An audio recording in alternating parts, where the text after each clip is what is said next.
Shalom Bapak Ibu Saudara sekalian dimanapun berada. Biar damai sejahtera Tuhan terus menyertai setiap kehidupan kita semua. Ya, kita akan kembali belajar firman Tuhan. Mari kita akan membuka di dalam Kejadian pasal 26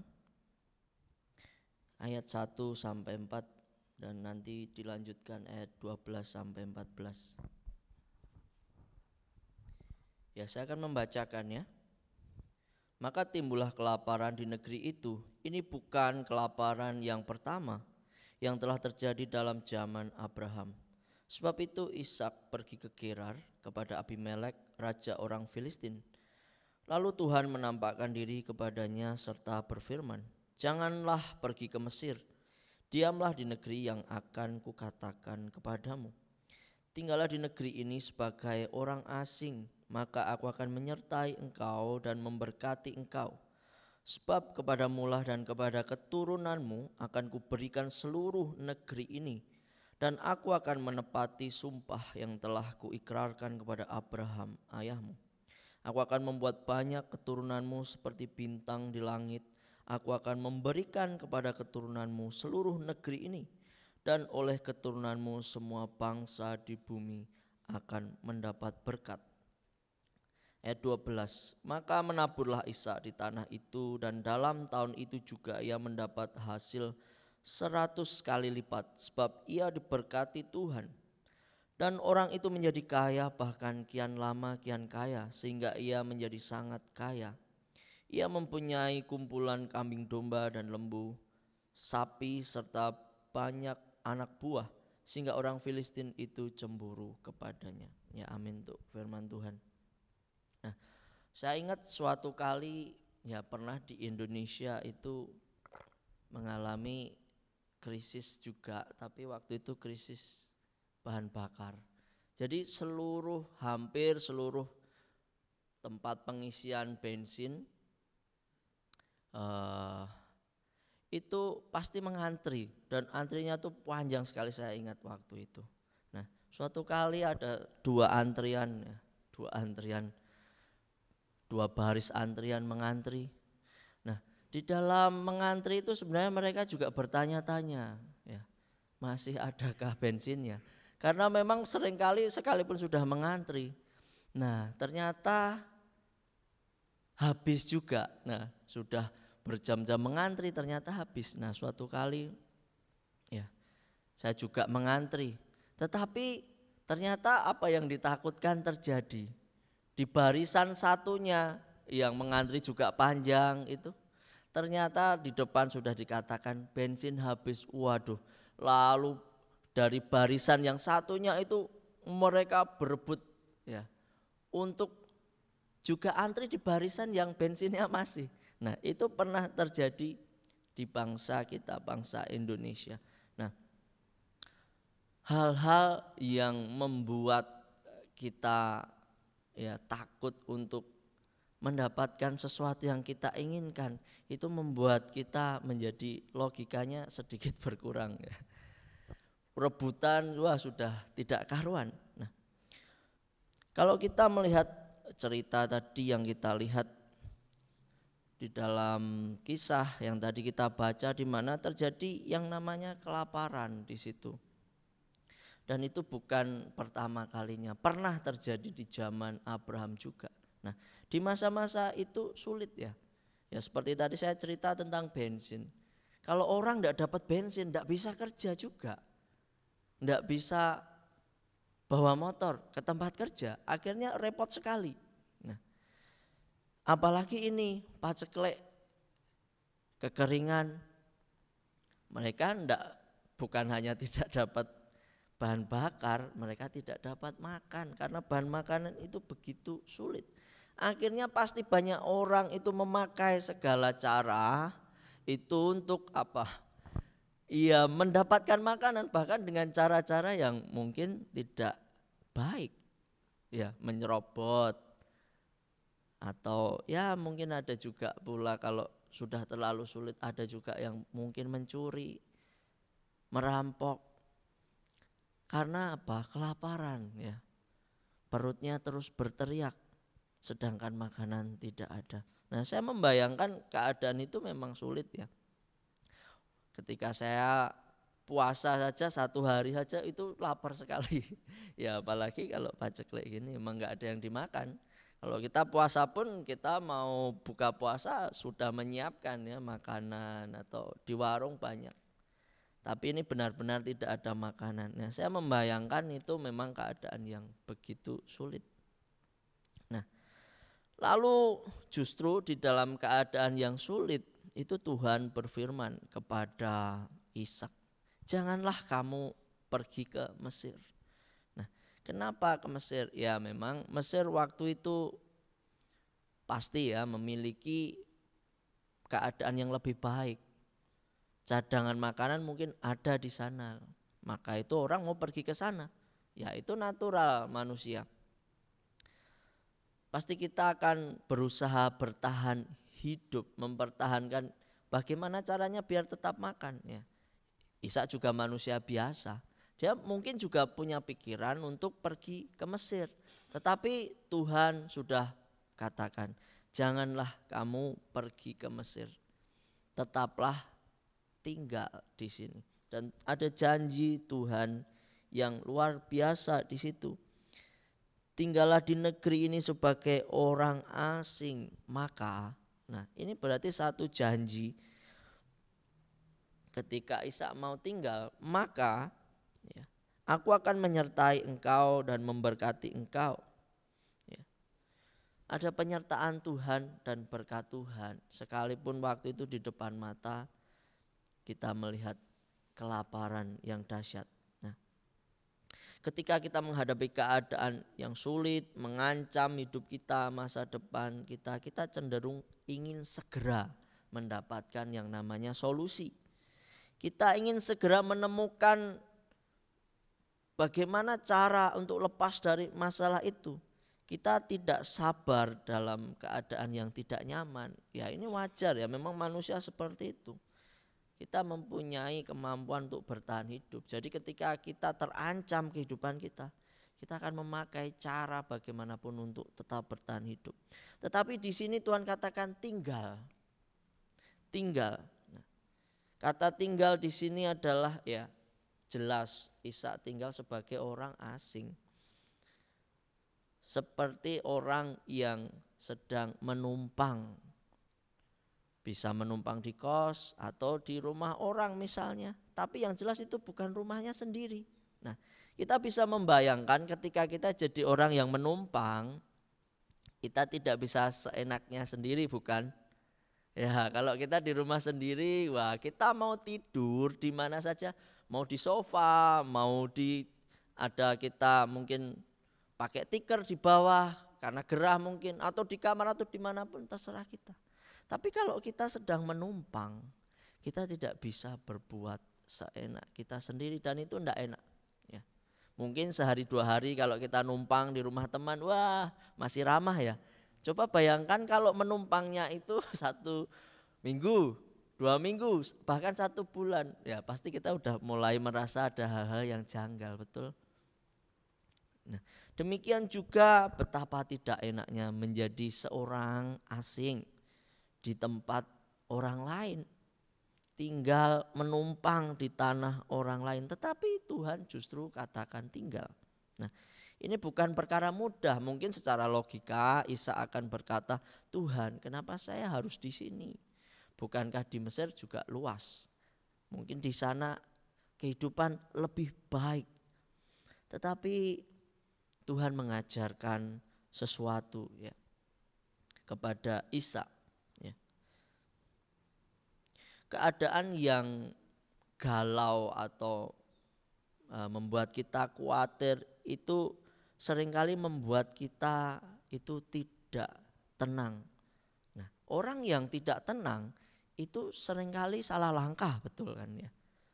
Kalau kita lihat orang yang tidak tenang itu, waduh apa-apa, aduh ya benar ketinggalan, aduh ya benar ini belum dikerjakan, aduh ya benar ini salah. Karena apa? Tidak tenang ya.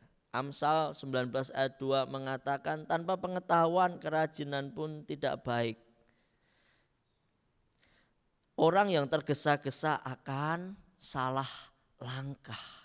Nah, betapa tergesa-gesanya orang yang mereka ingin bertahan hidup di masa yang sukar. Mereka ingin segera dapat solusi. Tetapi Tuhan ingin Ishak itu tetap mempunyai ketenangan. Agar apa? Dia bisa melihat permasalahan dengan baik. Dan nanti kita akan melihat di akhir-akhir begitu luar biasa Tuhan memberkati Ishak dengan cara yang tidak biasa. Karena dia ketika dia mau mengikuti Tuhan dan tinggal tenang, ada pertolongan Tuhan. Yang pertama di sini saya mendapati mengapa sih Tuhan ingin Ishak itu tinggal di situ. Yang pertama adalah Tuhan tidak ingin Ishak salah langkah. Nah, Abraham pernah melanglang buana bersama ayahnya ya. Padahal dia sudah dipanggil untuk keluar ke tanah Kanaan. Ya. Tetapi ya masih muter-muter karena ikuti bapaknya. Yang namanya salah langkah itu membuang-buang waktu dan menunda sesuatu. Tuhan tidak ingin kehidupan kita itu mengalami penundaan. Nah, maka Tuhan tidak ingin kita mengambil langkah yang salah. Nah, maka kita perlu terus belajar untuk tenang dan melihat apa yang dikatakan Tuhan, sehingga kita tidak menjadi salah langkah. Orang yang salah langkah itu rugi. Ya betul ya. Ada orang bisnismen ya, kalau dia salah perhitungan, menghitung rugi labanya tidak bisa, ya maka akan mendapat kerugian. Ya. Seorang pemborong misalnya, ya membuat perumahan, ya dia menghitung tanah berapa, nanti dibangun berapa, dijual perumahan berapa. Tapi ketika dia salah langkah, salah perhitungan, ruginya besar. Nah, Tuhan tidak ingin kita rugi besar. Mari di dalam kehidupan saat ini, di zaman juga yang susah ini, kita menyadari bahwa seringkali kita juga terpacu untuk melakukan atau bertindak dengan tidak sabar, sehingga kita bisa salah langkah. Tetapi di sini Tuhan mengingatkan bahwa kita harus tenang, sabar, tinggal dulu. Apa yang ingin Tuhan katakan dan sampaikan, kita ikuti agar hidup kita tidak menjadi rugi. Ya. Itu yang pertama. Lalu yang kedua, ya di sini adalah belajar untuk tenang, ya. Belajar tenang. Bagaimana orang mendapatkan sebuah ketenangan? Ya. Saya melihat orang yang tenang itu mempunyai confidence yang baik atau kepercayaan yang baik. Ya. Ketika orang dia berbicara di depan umum, dia bisa tenang begitu. Nah, dia pasti punya yang namanya percaya diri yang baik. Ya. Nah, ketika kita mendapati orang yang sedang dilanda badai kehidupan tetapi dia tetap tenang, saya percaya dia pasti percaya dan mempunyai iman kepada Tuhan. Percaya bahwa Tuhan itu sumber kehidupan, sehingga apapun yang terjadi, hidupnya ada di dalam kendali Tuhan. Tuhan ingin membuat Ishak belajar untuk tenang, yaitu untuk belajar percaya kepada Tuhan. Nah, saya melihat di sini Ishak ini pernah 2 kali ya mengalami paceklik, perhatikan. Ketika masih bersama ayahnya dan saat ini dia sendiri. Nah, tentu saja dia belajar sesuatu dari Abraham. Ya. Abraham adalah satu contoh ketaatan yang luar biasa. Maka dia disebut bapak orang yang percaya. Dia begitu tenang karena apa? Percaya kepada Tuhan. Ketika Tuhan suruh Abraham, korbankan anakmu, apa yang terjadi? Dia tidak ribut. Dikatakan dia membawa Ishak bersama bujangnya, lalu membawa seluruh perangkat untuk pengorbanan. Dan begitu tenangnya dia melakukan apa yang diperintahkan Tuhan. ya saya yakin hatinya juga pasti berdebar-debar dan tidak karuan. Anak yang dikasih harus dikorbankan. Tetapi firman Tuhan katakan, toh kalau misalnya anakku mati pun Tuhan kan juga bisa membangkitkan. Wah, itu satu iman yang luar biasa, itu ketenangan yang luar biasa. Ketenangan yang dasarnya adalah percaya kepada Tuhan. Nah, lalu orang yang tenang itu dia pasti fokus, dia bisa melakukan sesuatu dengan lebih baik daripada orang yang panik ya. Ya ada lelucon ya. Wah, nyari kunci motor gak temu-temu. Wah, tadi tak taruh di mana ya? Bingung, semua temannya ditanyai semua gak ada. Ya, ada satu temannya berkata, wes tenang dulu, tenang dulu. Oh iya ketemu, ternyata cuman nyelip di kantong jaket. Nah bener toh, kuncinya nak ya gur tenang. Orang yang tenang ya cenderung bisa menemukan solusi. Nah, ketika dalam kehidupan kita saat ini sulit ya, mari kita belajar untuk tenang dan percaya kepada Tuhan. Tinggal tenang di dalam hadirat Tuhan lebih baik daripada kekhawatiran pun yang kita tunjukkan itu tidak menambahi apapun dalam kehidupan kita, tidak memberi solusi. Tetapi ketika kita tenang di dalam Tuhan, dalam hadirat Tuhan, timbul kepercayaan dan iman yang luar biasa sehingga Tuhan sanggup menolong kita. Nah, lalu yang ketiga adalah Tuhan ingin ya apa yang dijanjikan Tuhan kepada Abraham dan keturunannya, tentu saja Ishak itu kan keturunannya, berarti janji itu juga kepada Ishak. Tuhan ingin Ishak menggenapi ya destiny Allah, janji Allah itu ya. Janji yang sudah diberikan yang pertama kepada Abraham, lalu juga kepada Ishak, nantinya kepada Yakub dan seluruh keturunannya Israel, dan di masa kini yaitu adalah kita gereja Tuhan.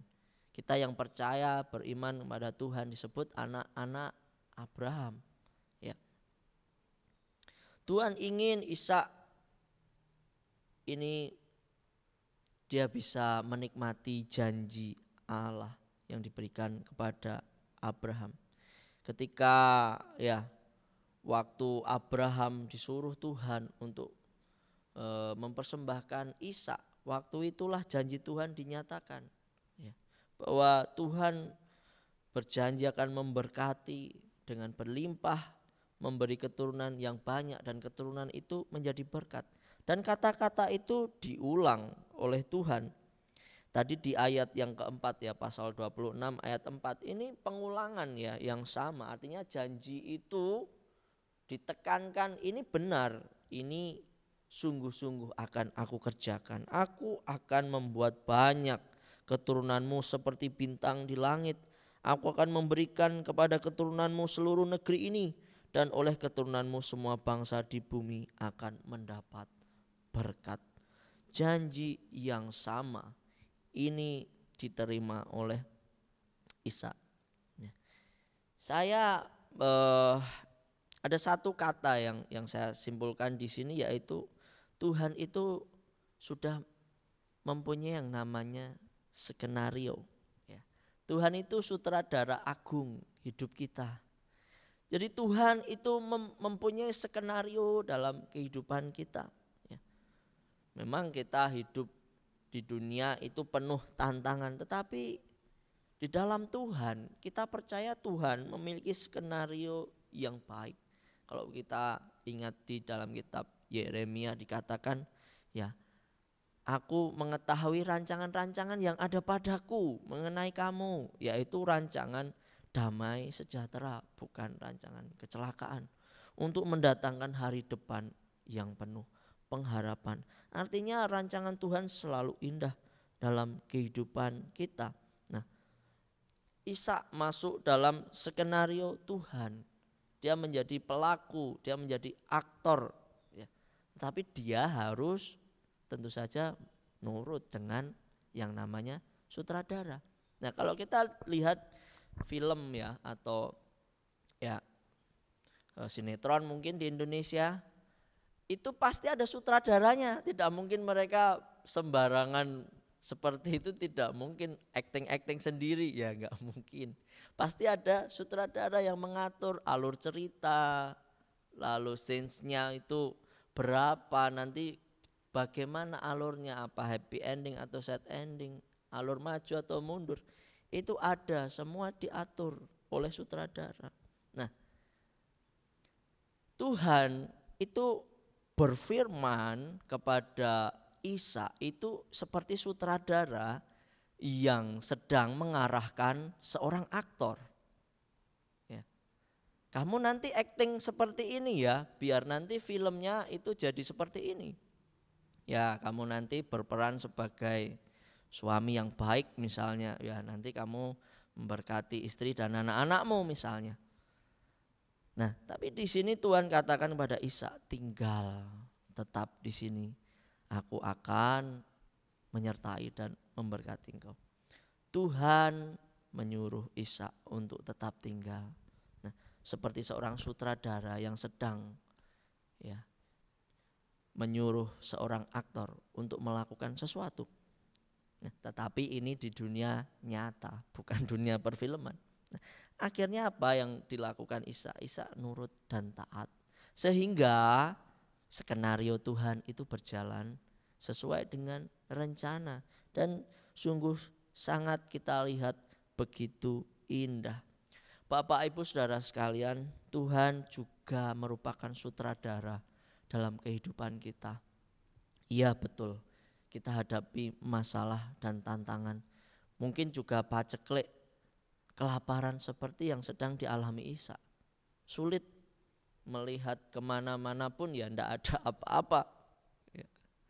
Tetapi mari kita percaya Tuhan punya rencana yang indah. Nah, berarti kuncinya kita mari mendengar apa yang diinstruksikan Tuhan dalam hidup kita. Bagaimana kita mendengar instruksi Tuhan? Ya, kita menjalin hubungan yang semakin intim dengan Tuhan agar kita semakin mendengar suara Tuhan. Tentu saja ini bukan sesuatu yang kebetulan, tetapi sesuatu yang perlu kita usahakan. Nah, mari kita di keadaan semakin sulit ini kita belajar semakin dekat dengan Tuhan, semakin mau mendengar apa yang sebenarnya Tuhan inginkan, sehingga kita tidak menjadi seperti bangsa Israel yang hanya menggerutu, yang hanya ingin enaknya saja, tetapi tahu maksud dan rencana Tuhan yang besar, lebih dari sekedar makanan dan kebutuhan.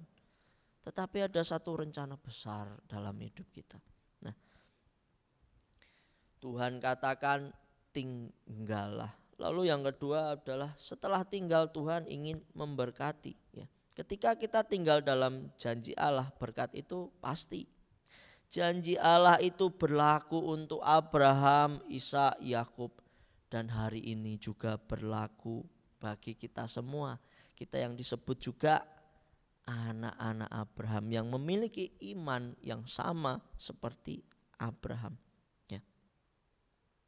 Di dalam Roma pasal 4 ayat 16 dikatakan, karena itu kebenaran berdasarkan iman supaya merupakan kasih karunia, sehingga janji itu berlaku bagi semua keturunan Abraham. Bukan hanya bagi mereka yang hidup dari hukum Taurat, ya ini maksudnya orang Israel ya, tetapi juga bagi mereka yang hidup dari iman Abraham, sebab Abraham adalah bapa kita semua. Ya.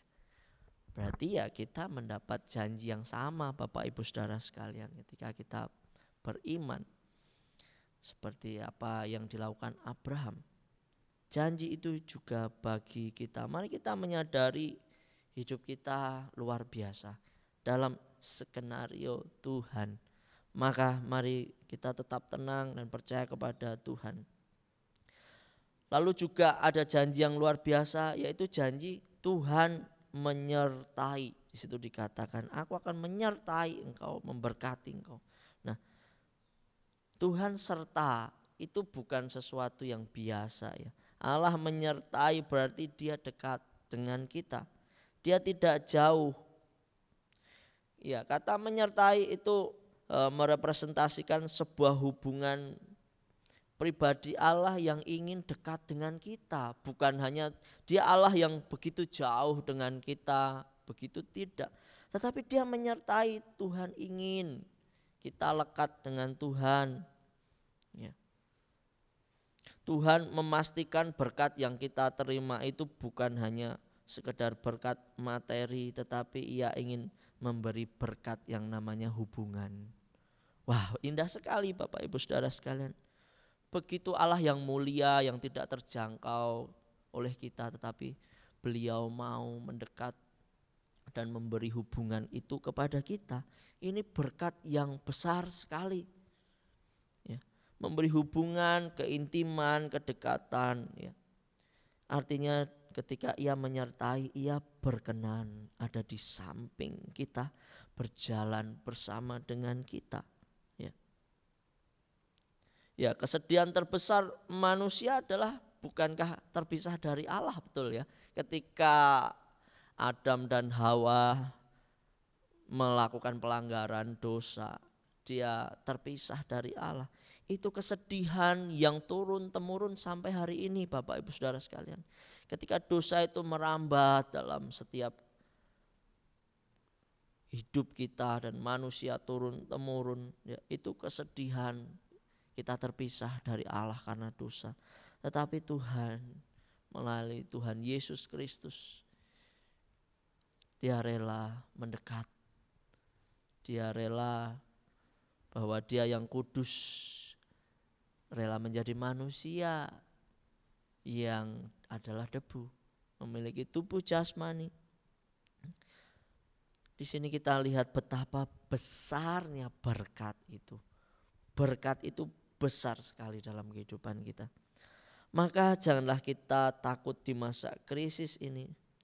Mari kita terus percaya dan menghampiri Tuhan. Dan kita ingat sutradara hidup kita adalah Tuhan. Mari kita tetap dalam posisi antrian kita, ya. Karena kita percaya Tuhan akan menolong, memberkati kita pada waktunya. Tetapi kita harus belajar tenang, percaya kepada Tuhan. Ya, inilah firman Tuhan yang bisa saya sampaikan, dan biarlah firman Tuhan ini menjadi berkat dan kekuatan bagi setiap kita menghadapi masa krisis, masa yang sukar ini.